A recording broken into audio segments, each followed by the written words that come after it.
Hello everyone and welcome to Louise Singleton Creations. In today's video I'm continuing my journey with the WeCreat 10-watt laser engraver and cutter. This time I'm going to be having a go at Marquetry. It's an art form that's always inspired me, and I have already had a go at making some bookmarks as a practice, and I loved the results so much I thought I would make a video for you, but this time I will be making coasters. If all of that sounds interesting, stay tuned and enjoy the video.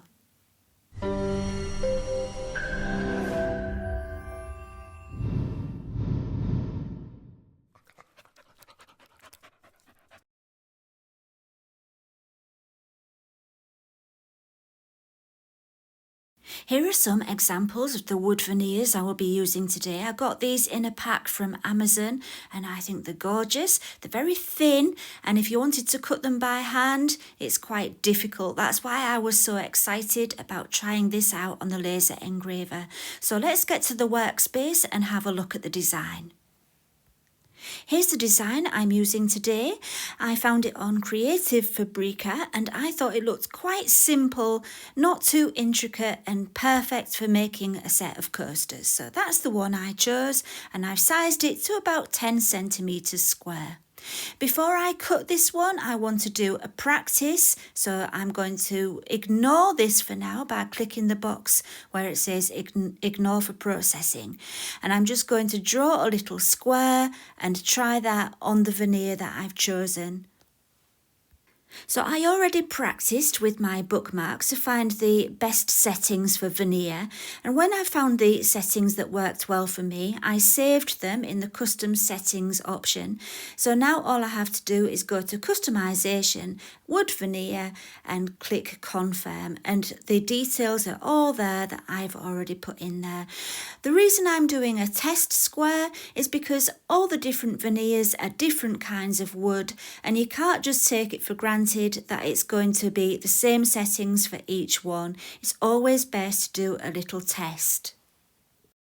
When you purchase the Vista from WeCreat, it does come with the air assist, which you can see here, and that works absolutely brilliantly inside the machine to reduce smoke and to improve the quality of the engraving and cutting. The only thing is it does cause a lot of airflow within the engraver, and that's not good when you've got a very light piece of wood flapping around in there.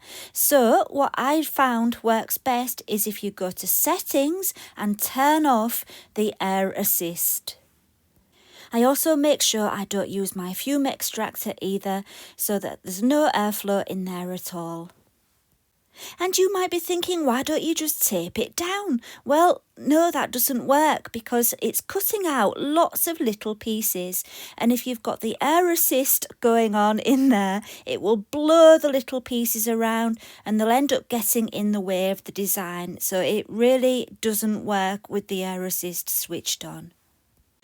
Anyway, although that information will be very useful to you, I am waffling a bit now, so let's get on with it. When you're ready to cut your design, you need to go to Auto Measure, and that will bring up the preview on the screen. Also, you could click refresh, but you need to auto measure it anyway, and so there's no point doing both, I don't think, anyway. So let's get on with this. I can see now where my wood is in the machine, so I'm not going to be wasting space. I can position my designs carefully. As you know, I'm not cutting out the main design yet. It's just going to be that little square, but at least it's ready for next time. So once I've pressed send, it's ready to go. And it's hard to see with all the reflections on my machine, but hopefully you'll be able to see where it's just cut it out, and it did cut through, so I knew I was ready to cut out my main design. So back to the software, I clicked on the square and deleted it because I didn't need that anymore. And on my main design, I clicked on the ignore for processing. Sometimes you need to click on it a couple of times, but it comes back to bright red when it's ready for cutting. So as I'm narrating the video and watching it back, I notice things that I'd forgotten. I put the power up here from 45 to 50. It must have been sticking a bit, you know, when I did that test square. and I'd forgotten about it. So yeah, I put the power up to 50 instead of 45. The speed is 10 and it's just one pass. I double checked to see if the air assist was still switched off, because I thought it might have gone back to the default where it's just switched on all the time, but it was still off, so I was safe there and I was ready to cut. And here it is busily cutting away and it's looking good. The only thing is, this is the last one I cut out. I've done the same design in 4 different woods and you'll see how that's all going to work out soon. All the 3 different woods, I'd already done it. This was my last piece that I wanted to cut. And it's absolutely typical because my other 3 sheets that I did, it all just fell to bits really easily because everything was cut through perfectly. It sliced through like butter. And then on this last one, well, yeah, it needed a little bit of coaxing. It was all right, but not perfect, even though I'd done the test square and I'd increased the power a little bit. But anyway, it's just the way it turns out sometimes. So let's have a look at it after I'd cut it. So here it is, and you'll see what I mean. You've got to kind of coax some of the bits out. They weren't quite as well cut as the other pieces of veneer that I'd previously done. And it was a bit annoying because that was the only one that I filmed. And I've broken it a bit there as well. But anyway, it did all turn out in the end. Sometimes you just need to turn it over and get a craft knife and cut the little bits that it's missed. With hindsight, I could have just ran the whole thing again, not moved it and just, processed it again and it would have been all right. But I didn't really know until I moved it that there was an issue. Never mind, let's get on with this. So here they are all together, all the little bits from each veneer, carefully collected and placed onto a piece of kitchen roll. I couldn't find any containers to hold all the bits handy, so kitchen roll did the job. So let's get on to the fun part, assembling all the pieces together. If you like doing jigsaws, you're going to love doing this. What you need is something sticky. I like to use transfer film, which I use with my Cricut machine when I'm doing any vinyl work, but it's handy for this too because it's sticky, but it peels off afterwards nice and easily. So I'm just making sure my squares of transfer film are just the right size. Next, you need a hard, flat surface to tape your transfer film onto to make sure it remains nice and flat. So once you have your sticky surface, you can start assembling all your pieces. When I chose this design, I made sure I chose a design that would give me a frame like this. It would be very difficult if I just had all the pieces to fit together without the guidelines that you get by having the frame. And the frame also makes it all stand out really nicely too. So I'm just carefully making sure it's all stuck down and then adding one piece at a time into position. Sometimes you have to think about it and work out where your piece fits, but after a while you get used to the design and it all just fits into place beautifully. And yeah, I could have sat and done this all day long. I find it so relaxing, just in the same way as I do with jigsaws. So now let's step forward in time a little bit, because after doing the first one, I realised I needed to get much more organised. And so everything's laid out here. You can see all the bits for each one are already in place next to each coaster, so I know exactly what I need. And yeah, you learn as you go along, don't you? It's always the way with these things. Can you imagine if you'd had to cut all of these pieces out by hand? It would have been hard work, wouldn't it? Not only the cutting, but yeah, making sure each piece was exactly the right shape and size. It really gives me even more respect for the people that did this and still do this, in the traditional way without laser cutters. Honestly, we're so lucky, aren't we, with the gadgets we have today that make things easy. It's easy forget really how the craftsmanship that goes into things when doing them the traditional way is just mind-blowing. I don't think I would begin to attempt making these if I had to cut all the pieces by hand. And here they are, all assembled. I think they look really good and nothing needed to be changed. However, I was curious to know if I could cut some veneer shell slices, whatever you would call them, shell veneer? Yeah. I've got this beautiful shell veneer from Laura's Art Corner, and I really wanted to know if I would be able to cut it on my laser cutter and maybe replace the circles in the middles of the coasters. Like I said, they already looked great, but I wanted to know. So I tried, and with some trial and error, I did get the settings just about right for cutting the shell veneer. So here I'm just ungrouping the design so that I can just take out the circle from the middle and delete the rest of it. Just use the circle to cut out the shell veneer.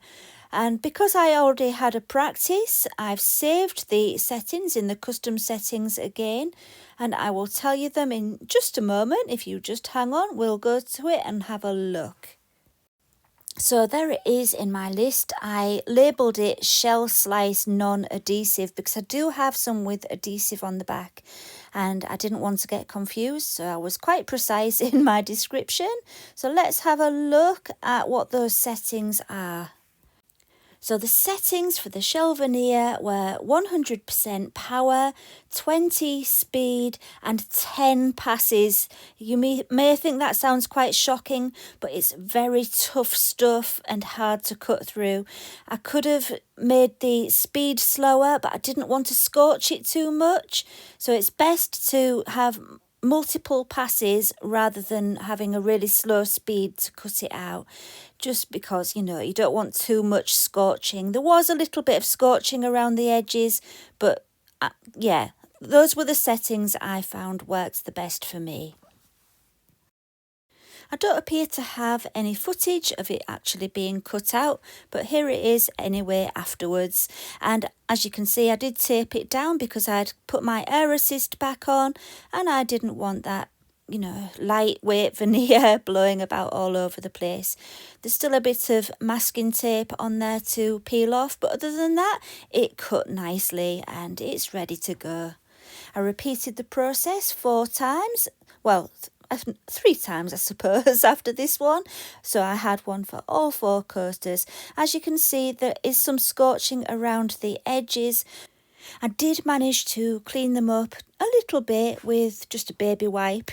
Good old baby wipes, eh? Yeah, I did get rid of some of the scorching, but most of it stayed there, I'll be honest. But it didn't really matter in the end because it gave it some definition around the edges and you wouldn't really know. Once it's in the coaster, they look really good. So let's have a look. Let's put them in the coasters. If you've seen many of my videos, you'll know that I'm a little bit obsessed with seashell slices. I think they're gorgeous and I wasn't disappointed when I got them in the centre of my coaster designs. I thought it looked beautiful. So now the faces of my coasters are ready. All I needed to do was do the same thing as before. I highlighted the whole thing in the software and ungrouped it again and then took out the outermost square because that's all I'm going to need now, and I'm going to use that to cut out 4 pieces of balsa wood, and I'm just not balsa wood, basswood and I'm using the 3mm wood basswood setting that's already on there, so it's nice and easy. I just set it and cut out 4. And I didn't just cut 4 out from one sheet. No, that would be wasteful. I've got lots of little scraps of wood all over the place now. And so, yeah, I just used up leftover bits on other pieces of wood until I had my 4 pieces. Once they were all cut out, all I needed to do was glue the backs of my designs with PVA glue. I'm putting plenty on, making sure it's completely covered, especially at the corners, because that's where it's likely to not stick properly. It's always the way.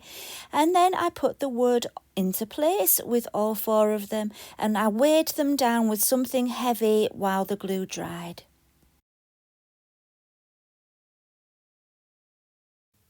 I gave the glue plenty of time to dry, and the next day it was time to peel off the film and we were ready for the next step.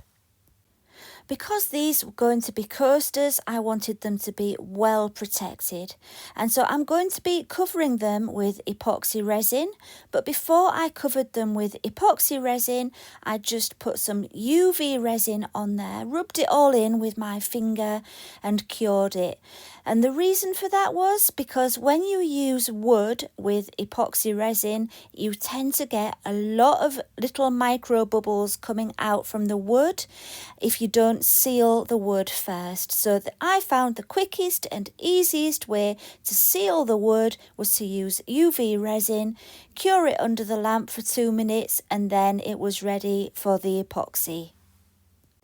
Now, if you're watching this video because you're interested in laser cutting and engraving or woodwork, and you're not really interested in resin, don't worry. The only reason I'm using resin is because that's what I usually use for my artwork on my channel. I've got lots of resin, and that's why I've used it. You don't need to use resin, and you don't need to go out and buy resin to make these coasters. I'm sure there's some really good sealants. I'm not a woodworker, but I'm thinking shellac might be good to have a nice effect, but I'm not sure how well that would be protected from hot cups. But anyway, don't be thinking you've got to use epoxy resin. That's just what I use because it's what I have. Okay, the UV resin is cured, and I'm just putting my coaster onto a roll of tape just to raise it up off the surface in case my epoxy resin drips over the edges. As it happened, it didn't. It stayed in place nicely, but it's good to make sure, you're on the safe side. You don't want it sticking to your work surface. So I put it in the middle, and I'm just gently teasing it to the edges. When you're doing this, you don't want to add too much. It's best to add not enough and then add a little bit more if you need to. And so yeah, that was how easy it was, really. Nice and easy. The resin I decided to use for this is from Let's Resin. It's their general purpose epoxy resin. I like that one for coasters because it's got a high heat resistance and it works well for that. So yeah, that's the brand I use. There will be a link in the video description for everything I've used today. You will see the finished coasters very soon, but before that, just an extra finishing touch, just because I've got the WeCreat Vista, why not? Let's engrave some cork to go on the back of the coasters. So I've got my name on there, as you can see, and I'm going to be cutting it and engraving it. The settings to cut it I used were 100% power, 100 speed and 3 passes. And for the engraving, after doing a test array, I decided the best settings for it were 100% power, 453 speed and 1 pass.